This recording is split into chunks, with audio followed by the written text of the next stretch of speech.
ভাজা ভাজা হয়ে গেছে। এরপর যে ম্যারিনেট করা মাটনটা ছিল সেটা ওর উপরে দিয়ে দেবো পেঁয়াজ ভাজার পর, আদা রসুনের পরে। এটা একটু অন্য ধরনের মাটন, ট্রাই করতে পারলাম। সব এখানে রেডি, পেঁয়াজটা ভাজা হয়ে গেছে। তারপরে মাটনটা দেওয়ার পর এখানে আলু ভেজে রেখেছি, আদা রসুন লঙ্কা হলুদ এখানে সব আছে। ঘরের যেই সব উপকরণ থাকে তাকে দিয়েই হবে। মাংসের চর্বিটা আমরা লাস্টে দেবো, মাটনের চর্বিটা। মাটন ফাটার রান্না হচ্ছে, দাদার আজকে জন্মদিন, সেইগুলোকে দাদার বাড়িতে এসেছি।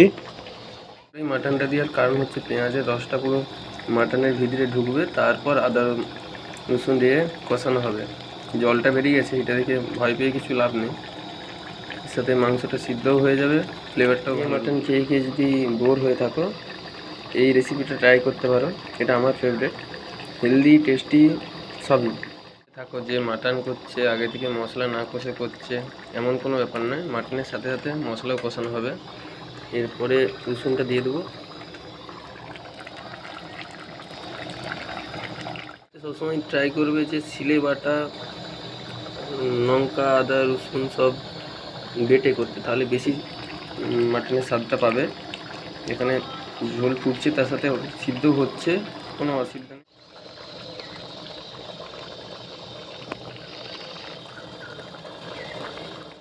ঘ্রাণং অর্ধং ভোজানং, সেটা এই রান্নাটা না করলে বুঝতে পারবে না। ঘ্রাণ যে এসছে এখানে খুব সুন্দর।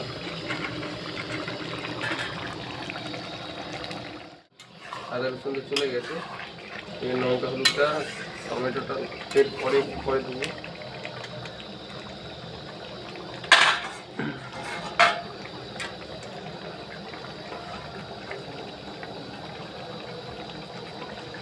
এটা সিলে বাটা লঙ্কা, কাকিমা অনেক কষ্টে বেটেছে, টেস্ট না হলে আসবে না, কষ্ট না করলে টেস্টটা মিলবে না।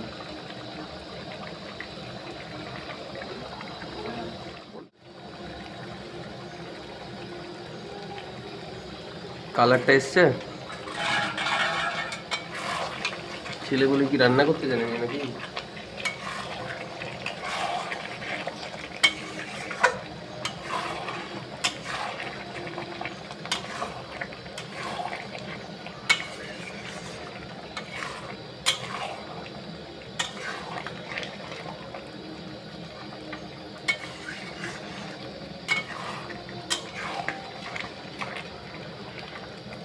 এখনো পর্যন্ত কিন্তু চাপা দিইনি, চাপা দিলেই সেই জল বেরিয়ে যাবে, যে আস্তে আস্তে আর পেঁয়াজের রসে হচ্ছে, এটারই মজা আলাদা।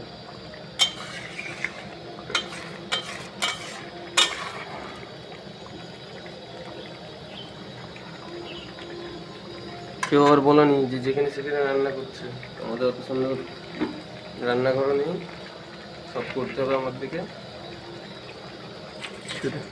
প্রথম চর্বিটা দিয়ে দেবো, প্রথমে দিলে বলে যেত।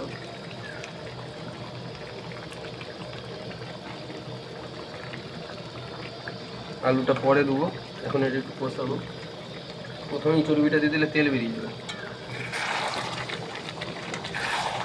মাংসটাও ভালো বের হবে।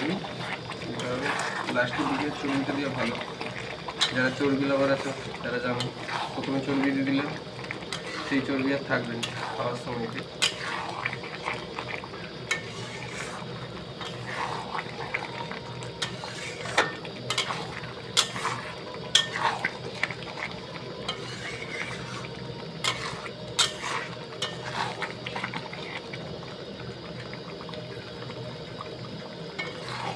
আদা রসুনের গন্ধও নেই, সিদ্ধও হয়ে গেল। এই রান্নাটা করতে কমসে কম সে টাইম নিয়ে করবে, 2-3 ঘন্টার মতো লাগবে, বসে বসে হালকা মাছে পাবে, কিন্তু টেস্ট পাবে।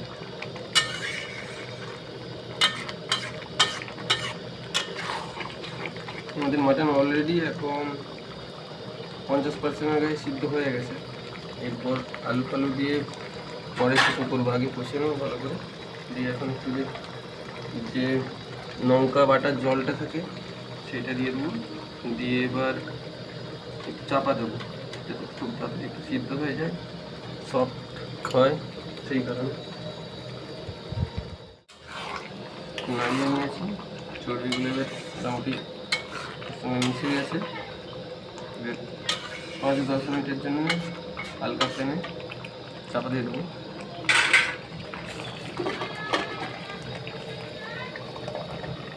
মিনিট হয়ে গেছে, এবার একটু ঢাকনাটা খুলে নেড়ে চেড়ে নেব।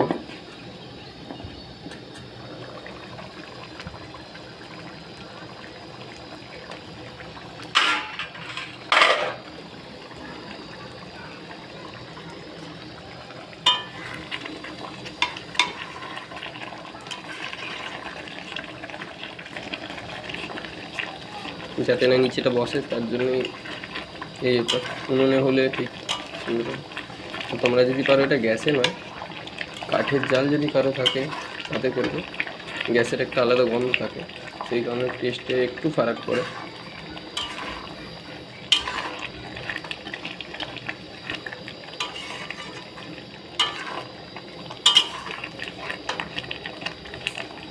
লাল লাল ঝাল ঝাল মাটন।